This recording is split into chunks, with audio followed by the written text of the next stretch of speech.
चलो भाई, तो अब तो अपने को आदत सी हो गई है।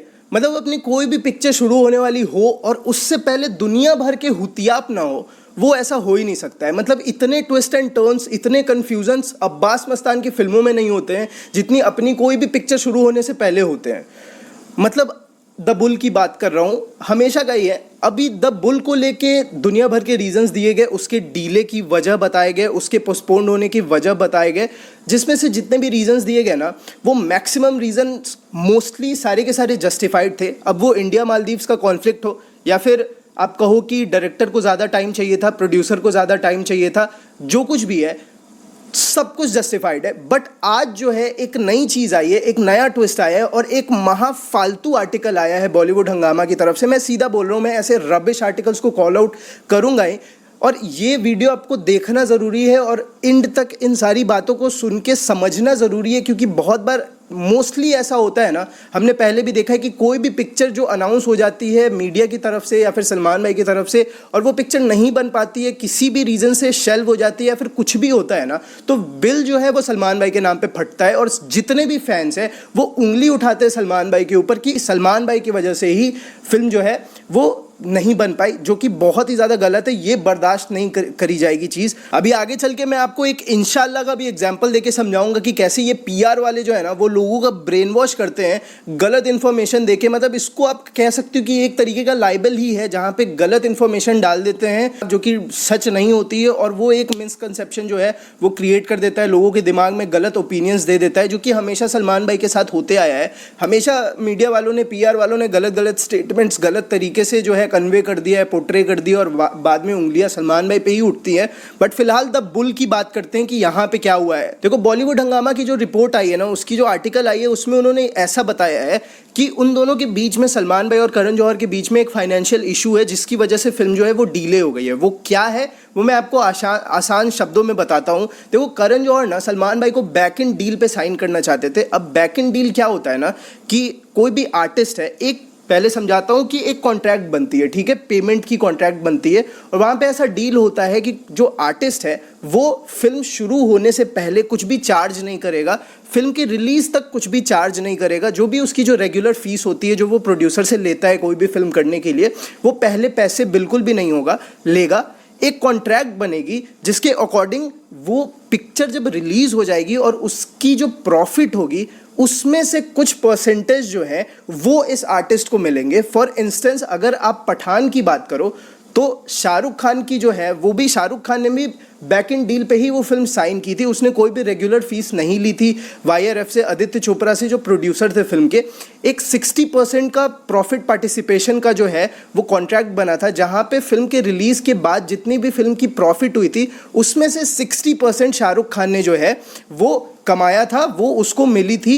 यानी कि अगर आप समझो कि 540-45 करोड़ के आसपास पिक्चर ने कमाया था। बजट पिक्चर की थी, लगभग 240 करोड़ के आसपास कमाया था उसने, 540 करोड़। और फ़ायदा कितने का हुआ? लगभग 300 करोड़ का प्रॉफिट हुआ। उसमें से 60% 185-83 करोड़ के आसपास उसने वो घर पे लेके गया, जैसे कि आर्टिकल्स आई थी। अब उसमें भाई, उसमें झोल में नहीं घुसेंगे हम लोग, क्योंकि जो भी है कलेक्शन को लेके, अभी कलेक्शन को अगर जस्टिफाई करना है कि ऑर्गेनिक है तो फिर ऐसे आर्टिकल्स भी निकलते हैं। बट एक एग्जाम्पल की तरह, एक एग्जाम्पल के लिए आप इसको समझ सकते हो। तो द बुल में क्या हुआ है कि करण जौहर ने सलमान भाई को, वो चाहते थे कि एक तो इस फिल्म की बजट इतनी ज़्यादा है, ठीक है, मेगा बजट फिल्म होने वाली है द बुल, तो ऐसे ही बहुत ही ज़्यादा पैसे लगने वाले हैं। तो करण जौहर चाहते थे कि सलमान भाई फिल्म से पहले कोई पैसे ना ले, फिल्म के बाद उनको अपना प्रॉफिट में से पार्टिसिपेशन, जो भी उनका जो शेयर होगा वो सलमान भाई को मिल जाएगा। अब ये बॉलीवुड वालों की तरफ से ये न्यूज़ आ रही है, उन लोगों ने बताया है कि उनके क्लोज सोर्सेज से ये पता चला है कि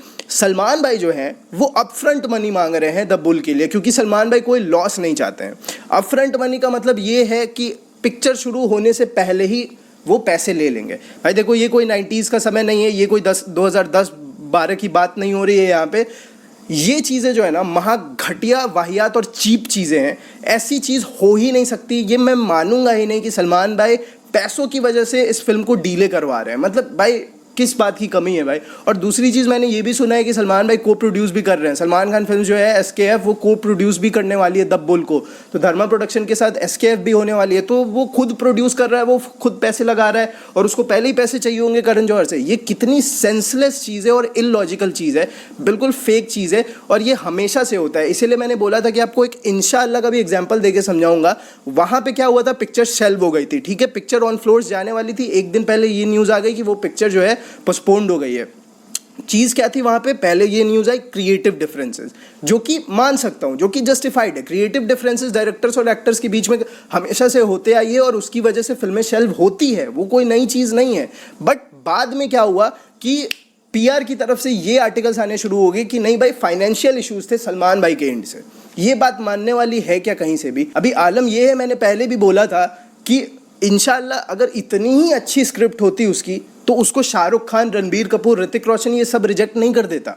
चलो ठीक है, वहाँ पे सलमान भाई ने एक गलती ये करी, अब मैं फ़ैन हूँ लेकिन अंधा फ़ैन नहीं हूँ, ये चीज़ मानूंगा कि मिस्टेक्स हुए हैं, सलमान भाई की तरफ से भी हुए हैं कि उन्होंने इंशाल्लाह छोड़ के राधे कर ली।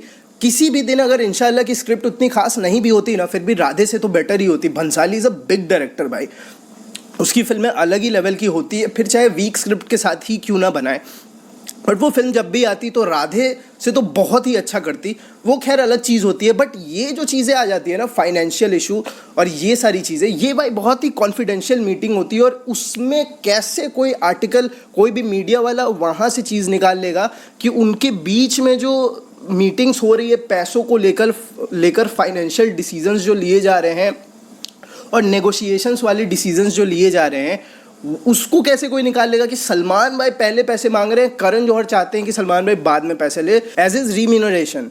ये चीज़ें मानने वाली है क्या भाई? ये कुछ भी बकवास आर्टिकल है और ये चीज़ें होते रहेगी जब तक बुल फ्लोर्स पे नहीं जाती है। तो मैं बस यही बोलना चाहूँगा कि इन सारी चीज़ों को मानना मत, क्योंकि उंगलियाँ हमेशा सलमान भाई के ऊपर उठा देते हैं और तुम लोग भी उठा देते हो कि नहीं यार ये फिर भाई की गलती है, ये फिर भाई की गलती है। वो ज़माना गया भाई जब एक्टर्स जो है, और वो भी इस स्टैचर के एक्टर्स, मतलब सलमान भाई, शाहरुख भाई, आमिर भाई, ये लोग पहले पैसे नहीं लेते हैं भाई। इनको किस चीज़ की कमी है? चला बिग बॉस करते हैं, एक सीज़न 300-400 वहीं से आ जाता है भाई, इसमें क्या है भाई? और किस बात का लॉस हो जाएगा? इतनी हाइप, इतनी सारी चीज़ें, ये सब नहीं सोचते हैं एक्टर्स। ये फालतू की PR वाले आर्टिकल्स होते हैं कि कुछ भी निकालते रहो। तो इन सारी चीज़ों को मानो मत, इन सारी चीज़ों से आगे बढ़ो और आराम से बैठ के, मैंने कल भी यही बोला था कि थोड़ा सा इंतज़ार करते हैं, सलमान भाई की तरफ से ऑफिशियल कंफर्मेशन खुद आएगी कि वो कौन सी फिल्में कर रहे हैं। अपने दोनों हाथ में लड्डू है भाई, दबुल खाओ वो भी लड्डू है भाई, या फिर AR मुर्गदोस की खाओ वो भी लड्डू है। दोनों तरफ से अपनी ही मौज है भाई, दोनों तरफ से अपनी ही सेलिब्रेशन है जो भी पहले बनेगी।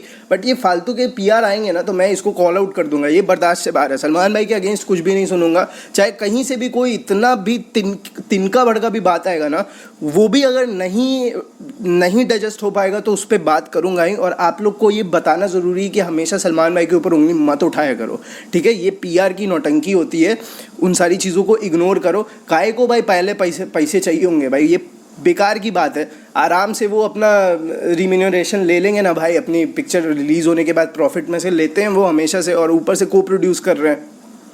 बेकार चीज़ें, completely baseless, completely rubbish article, इसको मत मानना, ठीक है?